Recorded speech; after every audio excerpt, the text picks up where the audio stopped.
hoje a gente começa com uma história que realmente toca fundo, a da Aurélia Brouwers. Ela tinha 29 anos lá na Holanda e em 2018 ela optou pela eutanásia por sofrimento psiquiátrico.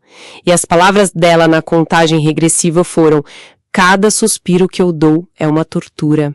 Pesado, né? Muito pesado. É um ponto de partida, assim, impactante e que já joga a gente direto num tema muito complexo, a eutanásia psiquiátrica. E aqui é bom frisar, não estamos falando daquela eutanásia por doença terminal, né? A clássica. Não, exato. É por transtornos mentais que são considerados insuportáveis e intratáveis. Algo que a lei holandesa, por exemplo, permite, mas com condições bem específicas. Isso. E para explorar esse tema, a nossa fonte hoje é um texto de neurofilosofia que usa as lentes do que se chama neuropsiquiatria analítica, ou NPA. Certo. Então, a nossa missão aqui nesse mergulho é tentar descompactar não só esse caso da Aurélia, mas principalmente essa visão da NPA. O que ela diz sobre consentimento, sobre o que é de fato esse sofrimento psíquico e as implicações todas, né? Éticas, médicas. Exatamente. O caso da Aurélia, que tinha diagnóstico de transtorno de personalidade borderline e outras coisas, se encaixa nesse quadro legal da Holanda. E não é um caso isolado, viu? Já foram uns 80 casos por lá. 80? Nossa. Pois é. E a lei exige algumas coisas. Um atestado médico dizendo que não tem cura ou melhora significativa possível. E o ponto crucial, que a pessoa expresse uma vontade livre e tenha inteira capacidade mental. E aí é que o debate pega fogo, imagino. Porque é justamente nessa vontade livre, nessa capacidade mental, que a neuropsiquiatria analítica vai focar, certo? Como é que ela aborda isso? Exato. A NPA, ela se vê como uma abordagem interdisciplinar. Para ela, os transtornos mentais são sempre, fundamentalmente, biopsicossociais. Biopsicossocial. Quer dizer que não dá para separar a mente do corpo e do ambiente da pessoa. É isso? Precisamente. Para a NPA não existe um sofrimento que seja só psíquico isolado. Ele está sempre amarrado com a biologia da pessoa e com o contexto social onde ela vive. Isso por si só já muda bastante a forma de olhar para o problema, né? Totalmente. Deixa de ser só na cabeça e passa a ser o ser humano inteiro no mundo dele. E como isso mexe com a percepção da realidade, que parece ser algo tão central no caso da Aurélia, essa sensação de tortura a cada suspiro. Bom, a NPA argumenta que a nossa percepção é, por natureza, subjetiva. Ela é moldada pelo que eles chamam de experiências sensoriais mnemônicas. Basicamente, como as sensações do agora se misturam com as nossas memórias. Sensoriais mnemônicas. Isso. E tudo isso acontece num tempo que não é linear, tipo passado, presente e futuro separadinho. É mais um presente retrospectivo prospectivo. O agora é carregado do que lembramos e do que antecipamos.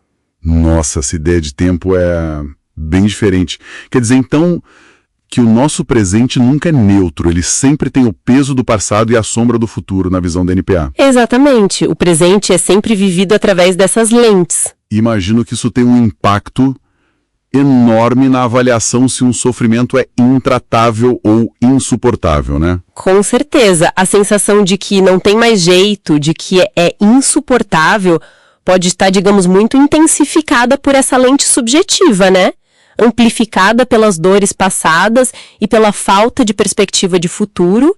E aí a gente chega em como a NPA questiona o consentimento nesses casos. Então, como é que a NPA desafia essa ideia de vontade livre no pedido de eutanásia psiquiátrica? O que ela argumenta? Olha, a NPA levantou uns pontos bem cruciais. Primeiro, esse desejo de morrer pode não vir só do sofrimento da pessoa em si, mas também da dor que ela sente por causar sofrimento nos outros. Uma culpa que pode ser paralisante.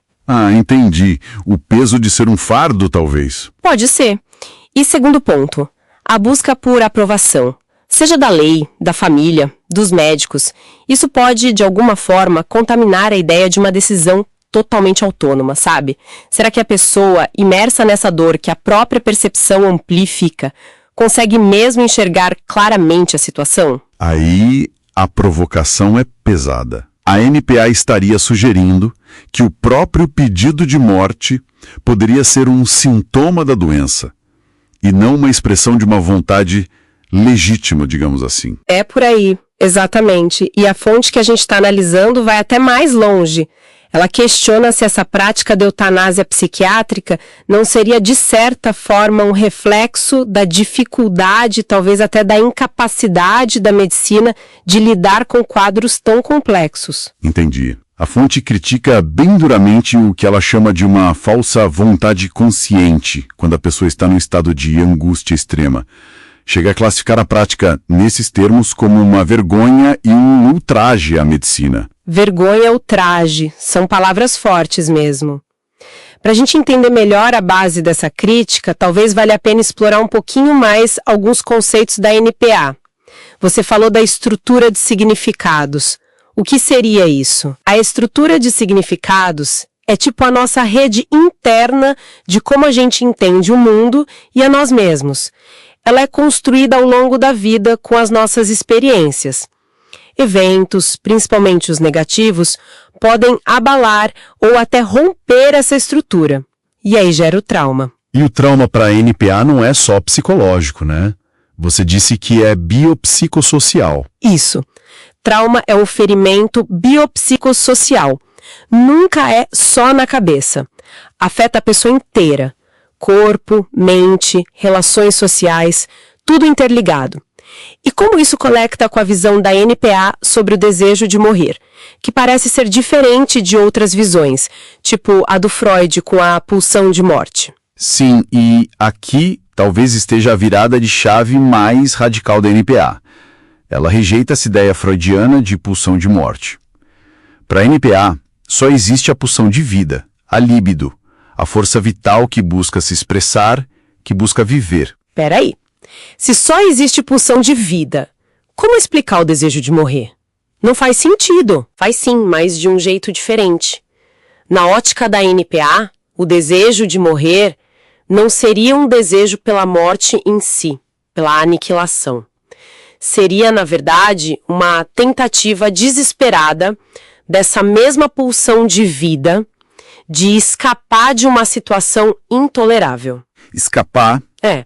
Escapar de uma vida que, subjetivamente, para aquela pessoa, se tornou morta, insuportável. A busca não seria pela morte como fim, mas pelo fim de um sofrimento que ameaça a própria possibilidade de continuar vivendo. É como se a força vital dissesse: não aguento mais viver assim, e a única saída que ela vislumbra é parar tudo. É o último recurso para fugir de uma dor que aniquila a vida em vida. É uma interpretação bem profunda e complexa. E é importante a gente reforçar, né?